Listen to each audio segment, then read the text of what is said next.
රාජාංගණය යාය 8 ශ්‍රී දක්ෂිනාරාම පුරාණ විහාරස්ථානයේ ක්‍රිස්තු වර්ෂ 1 වන හා 3 වන සියවසට අයත් ඉපැරණි චෛත්‍ය රාජයාණන්ගෙන් හමු වූ සර්වඥ ධාතුන් වහන්සේලා සහ පෞරාණික වස්තු ප්‍රදර්ශනය 2026 මාර්තු මාස 24 වන දින සිට 27 වන දින දක්වා යායට ශ්‍රී දක්ෂිනාරාම පුරාණ විහාරස්ථානයේදී මාර්තු මාස 24 වන දින පස්වරු 2ට සර්වඥ ධාතු වැඩම කරවීමේ පෙරහැර යාය 9 මන්සන්දියේ සිට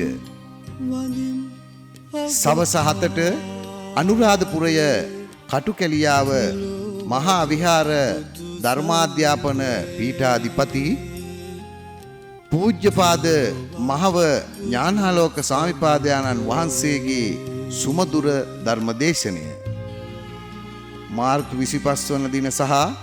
26 වන දින පෙරවරු 10 සිට රාත්‍රී 10 දක්වා සර්වඥ ධාතු ප්‍රදර්ශනය සවස 7ට ධර්ම දේශනාව බඹරැල්ල ශ්‍රී සුමේද ජාත්‍යන්තර බෞද්ධ මධ්‍යස්ථානාධිකාරී පූජ්‍යපාද එප්පාවල සාගර සුමන ස්වාමීන් වහන්සේ මාර්තු 26 රාත්‍රී 8 සිට පසුදා 5 වන තුරු පරිත්‍රාණ ධර්ම දේශනාව මාර්තු 27 වන දින පෙරවරු 9:30ට සර්වඥ ධාතු සහ පුරා වස්තුන් තැන්පත් කිරීම මෙම උතුම් පුණ්‍ය කර්මයට සහභාගී වී මෙලොව පරලොව සුභ සිද්ධිය සාදා ගන්නා ලෙස මෙත් සිතින් බැතිබරව ආරාධනා කරන්නෙමු.